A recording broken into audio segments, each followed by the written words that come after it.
भोजन की व्यवस्था और उनके जो अटेंडेंट हैं उनके लिए भोजन की व्यवस्था की जाएगी। जो भी उन पर मिस कॉल करेगा या उनसे बातचीत करेगा तो उसके बाद हमारे कार्यकर्ता उससे बातचीत करके और उसको जहाँ जहाँ भी वो एडमिट होगा उसके भोजन की व्यवस्था की जाएगी। इस पर विस्तार से जानकारी देने के लिए मैं हमारे प्रदेश के महामंत्री आदरणीय भाई वेदपाल जी से निवेदन करूँगा कि वो हम सब के सामने विस्तार से सारी बातें रखें। आदरणीय वेदपाल। सभी पत्रकार बंधुओं को नमस्कार, और आपके जितने भी दर्शक हैं जो अब जुड़े हुए हैं या बाद में इसको देखेंगे उन सबको भी नमस्कार, प्रणाम। जैसा कि आप सब जानते हो, एक महामारी पूरे विश्व को जिसने जकड़ा हुआ है और इसमें बहुत सी व्यवस्थाएं केंद्र सरकार ने, प्रदेश सरकार ने की है, लेकिन ये दूसरी वेव उससे पहले से कहीं ज़्यादा खतरनाक है। मैं ये बात ज़रूर कहना चाहूँगा कि जो पहले लॉकडाउन लगा समय पर, क्योंकि उस वक्त इतनी सुविधाएं नहीं थी, तो उसके कारण, उसके चलते पूरा हिंदुस्तान पहली वेव से उबर पाया, उससे निकल पाया।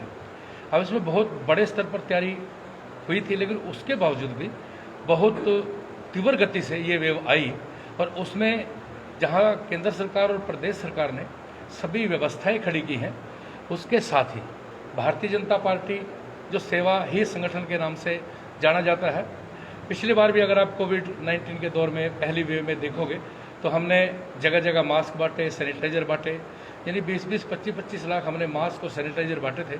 और जितने भी प्रवासी मजदूर थे उनको भेजने में, उनकी व्यवस्था करने में भारतीय जनता पार्टी के कार्यकर्ताओं की बहुत अच्छी भूमिका रही है। और इसके अलावा जहाँ पर राशन वितरण की बात है, किट वितरण की बात है, इसमें भारतीय जनता पार्टी का हर एक कार्यकर्ता कोविड की परवाह किए बगैर लगा रहा। मैं धन्यवाद करना चाहूँगा सभी सामाजिक संस्थाओं को। इतनी बड़ी मात्रा में सामाजिक संस्थाएं आगे आई और उन्होंने राशन की उसकी उपलब्धता कराई। ये एक समाज में एक निर्माण अच्छे तरह से जो हुआ है हिंदुस्तान के अंदर, जो संस्कारों का एक वहन सामान्य व्यक्ति में चलता है, उसके तहत बहुत सामाजिक संस्थाओं ने भी उसमें बढ़ चढ़ करके भाग लिया और हम पहली लहर को मात दे पाए। मैं इसके बाद धन्यवाद भी करना चाहूँगा पिछली वेव में भी सभी डॉक्टर का, नर्सिस का, फ्रंट लाइटर का, जो फ्रंट में थे सभी लोग सेवा करने वाले, चाहे वो सफाई कर्मचारी हो, उन्होंने भी अपनी जान को दांव पे लगा करके और पहली लहर को पस्त किया। अब जैसे ही दूसरी लहर शुरू होने वाली थी, तो जब कोवैक्सीन और कोविशील्ड शुरू हुई तो माननीय प्रधानमंत्री के निर्देशानुसार सबसे पहले जो फ्रंट लाइनर हैं उनको टीकाकरण किया गया। उससे आज एक बहुत बड़ा जो फ्रंट लाइनर है वो कोरोना पेशेंट की सेवा में लगा हुआ है। अगर वो फ्रंट लाइनर को ना लगता तो मुझे लगता है स्थिति बड़ी भयंकर हो सकती थी, लेकिन एक सूझबूझ से उन सभी डॉक्टर्स को, चाहे वो नर्सेज हो, हॉस्पिटल में काम करने वाले स्टाफ हो, चाहे पुलिसकर्मी हो, चाहे सफाई कर्मी हो, उनके जो टीकाकरण की शुरुआत की गई वो बहुत गति से चला और आज वो पूरा का पूरा हम सब की सेवा समाज की भी कर रहा है और पेशेंट्स की, तीमारदारों से मिलकर के एक अच्छे सहयोग के साथ इससे लड़ाई लड़ रहा है। अब तक लगभग पूरे देश में 17.5 करोड़ लोगों को टीकाकरण हो चुका है और ये तीव्र गति से अब आगे बढ़ रहा है। इसी कड़ी में भारतीय जनता पार्टी हरियाणा ने कई शुरुआत करी इस दूसरी लहर में।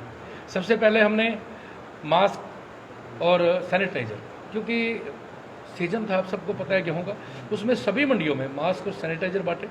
उसके बाद अब जितनी सब्जी मंडियां हैं उनमें मास्क और सैनिटाइजर बांटे जा रहे हैं। इसके अतिरिक्त पूरे प्रदेश में 2 हेल्पलाइन हमने शुरू की। उसका मुख्यालय पंचकुला में बनाया गया। जो वास्तविक स्थिति है, कितने हॉस्पिटल हैं, कितने बेड हैं, कहाँ पर व्यवस्था हो सकती है, इन सभी की जानकारी उन्होंने दी और एक अच्छा उसमें उन्होंने काम किया।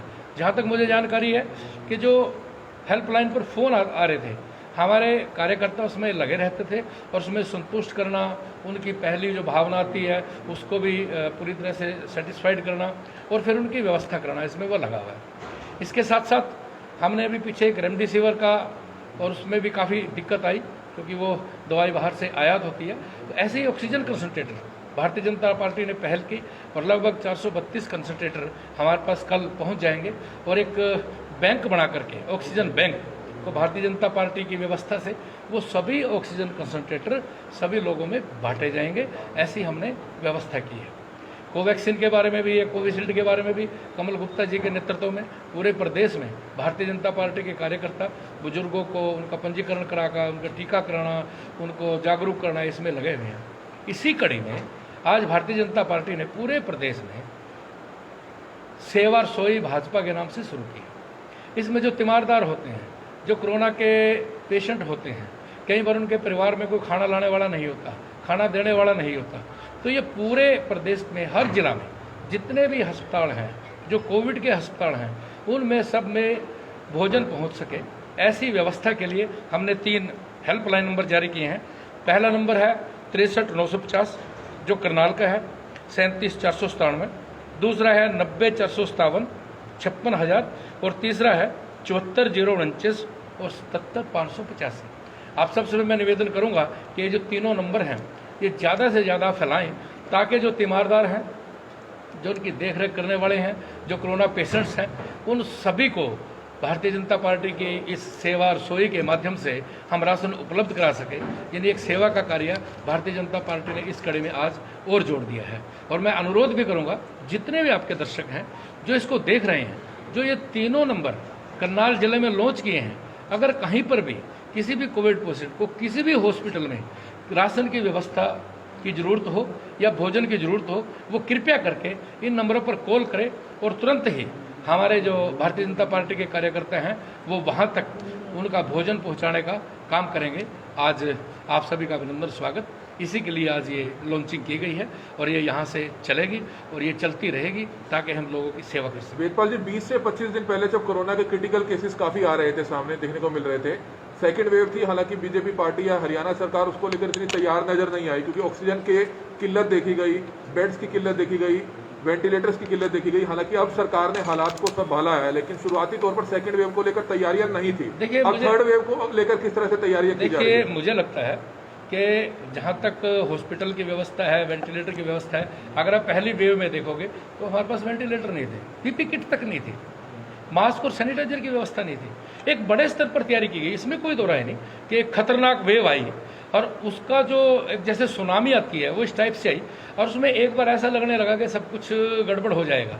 लेकिन मैं धन्यवाद देना चाहूँगा माननीय मुख्यमंत्री जी का भी। आज करनाल का अगर जिक्र करें तो आज लगभग 30 बेड हमारे जो हैं वो आज खाली है और 2 वेंटिलेटर आज खाली हैं, बाकी सब भरे हुए हैं। तो एक अच्छी व्यवस्था हर जगह की गई है। लेकिन यह है कि एक लड़ाई है और उस युद्ध में कई बार ऊपर नीचे होता है और एक ज़बरदस्त वेव और सुनामी की तरह आई है, उसको संभाल पाने में मुझे लगता है आज हम सक्षम। हालांकि हालात अब बिल्कुल सही लग रहे हैं, संभाले गए हैं, जिला प्रशासन ने सभी जिलों में अच्छा काम किया है। लेकिन अब थर्ड वेव को लेकर क्या तैयारियां, कहीं ऐसा ना हो दोबारा से कोई चुनाव आ जाए और चुनाव में व्यवस्था हो जाए? मुझे लगता है जहाँ तक चुनाव की बात है वो फैसला चुनाव आयोग का है और उसमें सभी पार्टियों ने बढ़ चढ़ कर हिस्सा लिया। ये हमारे प्रजातंत्र की खूबसूरती है। अगर वो चुनाव टाल देते तो फिर इल्ज़ाम भी सीधा सीधा भारतीय जनता पार्टी पर आता कि डिक्टेटरशिप कर रहे हैं, तानाशाही कर रहे हैं, चुनाव नहीं कराते। और जब वो चुनाव डिक्लेयर हुए तब मुझे लगता है कि कोरोना नामात्र था। हाँ, ये बात ठीक है कि 6, 7वां और 5वां चरण आते आते इसकी संख्या कुछ बढ़ी है, लेकिन वो चुनाव आयोग का फैसला है। वो एक इंडिपेंडेंट संस्था है, संवैधानिक संस्था है और उन सब ने जो किया उस पर हम कोई प्रश्न चिन्ह नहीं लगा सकते। लेकिन उसके बावजूद भी अब पूरे देश में चाहे ऑक्सीजन की बात हो, और मैं एक बात और कहना चाहूँगा कि पूरे संसार से जब प्रधानमंत्री मोदी जी दूसरे देशों में जाते थे, उनसे संबंध बनाते थे, तो कई बार कुछ विपक्षी लोग प्रश्न चिन्ह उठाते थे। आज पूरा संसार हमारे साथ खड़ा है। कोई ऑक्सीजन कंसनट्रेटर भेज रहा है, कोई वेंटिलेटर भेज रहा है, कोई पूरा का पूरा ऑक्सीजन बनाने का प्लांट भेज रहा है, कोई अपने उसको विधि दे रहा है कि ऑक्सीजन कैसे बनाया जाए।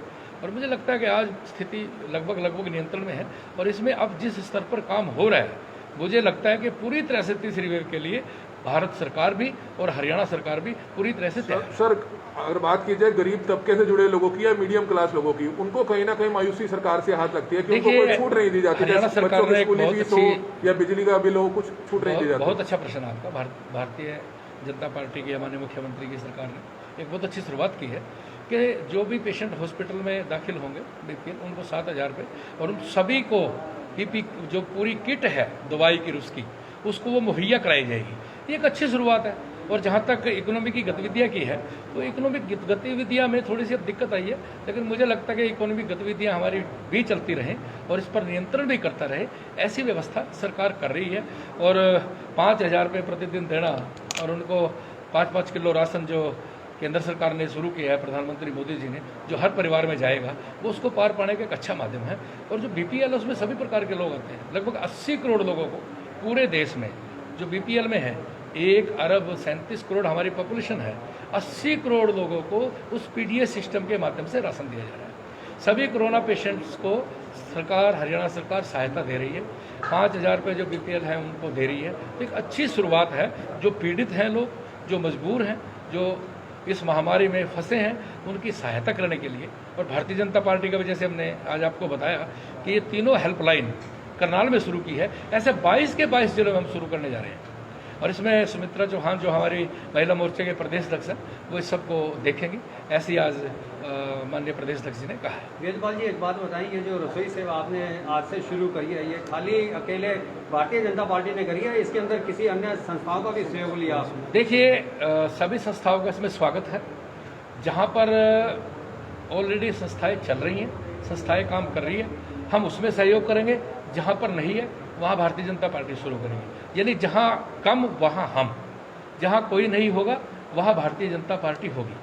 जहाँ संस्थाएं कर रही हैं बहुत अच्छा है, हमसे जो उनकी मदद बन पड़ेगी वो करेंगे, और जहाँ पर कोई नहीं है वहाँ पर हम करेंगे। फिलहाल अकेले भारतीय जनता पार्टी नहीं, बहुत सी संस्थाओं ने भी शुरू किया है, लेकिन पूरे प्रदेश में भारतीय जनता पार्टी ने एक ढांचे के तहत इसको शुरू किया गया है। और इसमें मैं धन्यवाद देना चाहूँगा विशेषकर माननीय अनिल विज जी का, कि जब हमारे प्रदेश की बैठक थी तो उसमें उन्होंने ये सुझाव दिया था, अनिल विज जी ने, कि जो तीमारदार हैं, जो पेशेंट्स हैं, उनके जो घर वाले हैं वो बहुत परेशान होते हैं, तो एक भारतीय जनता पार्टी को ऐसा उन्होंने सुझाव दिया कि ऐसा करना चाहिए।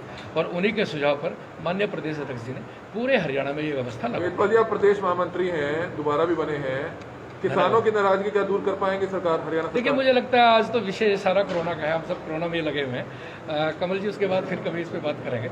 और मुझे लगता है कि भी आज तो सभी को मिलजुल करके इस कोरोना से लड़ने के लिए हम सबको साथ। सर, वैक्सीनेशन की बात की जाए तो 45 साल से कम के जो लोग हैं जिनका रजिस्ट्रेशन होता है, उनका शेड्यूल नहीं आ रहा। देखिए, मुझे लगता है ये थोड़ी बहुत व्यवस्थाओं में कमी होगी, लेकिन जहाँ तक वैक्सीनेशन की ज़रूरत है, जितने इंजेक्शन लग रहे हैं हरियाणा के पास वो सफिशिएंट उपलब्ध है। और लगभग 7 करोड़ एक महीने में अभी कोवैक्सीन और कोविशील्ड के बन रहे हैं, और स्पुतनिक भी हमारे पास 5 करोड़ के करीब आ रही है। तो मुझे लगता है ये व्यवस्था भी जल्दी ठीक हो जाएगी। हाँ, मैं एक बात और कहना चाहूँगा कि बहुत से विपक्षियों ने बहुत प्रश्न चिन्ह लगाए, ये भाजपा की वैक्सीन है, ये वैक्सीन लगानी नहीं चाहिए, इसका कोई फायदा नहीं, इसके शरीर पर गलत प्रभाव पड़ेंगे। मुझे लगता है कि जब वैक्सीनेशन स्टार्ट हुआ तो उस वक्त विपक्षी दलों ने एक जो देश के नागरिक के तहत जो भूमिका निभानी चाहिए थी वो नहीं निभाई। उसके तहत कुछ फर्क पड़ा है, लेकिन हिंदुस्तान के लोग जागरूक हैं और अब बहुत उत्सुकता है कि वो इस लगातार वैक्सीनेशन को करवा रहे हैं। तो बिल्कुल, जिला प्रधान जी संक्षिप्त में क्या मैसेज देना चाहेंगे 3 नंबरों को लेकर, जो करनाल के तमाम कोविड पेशेंट्स हैं उन तक बीजेपी पार्टी की तरफ से खाना पहुंचाया जाएगा, उस पर क्या कहना चाहेंगे? एक सेकंड। देखिए, आज हमने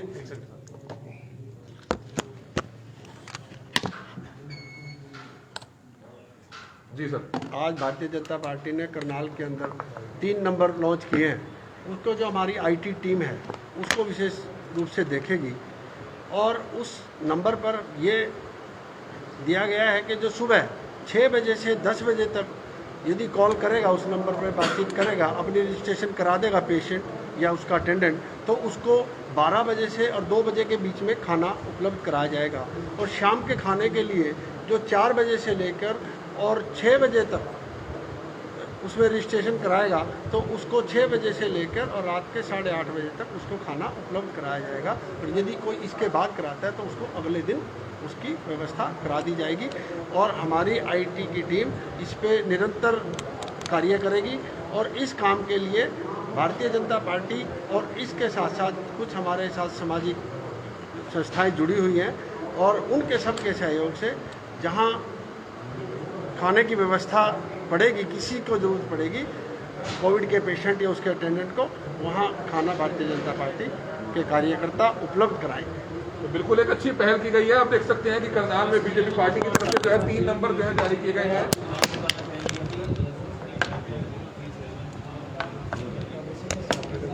एवरेज नंबर बता दीजिएगा सभी।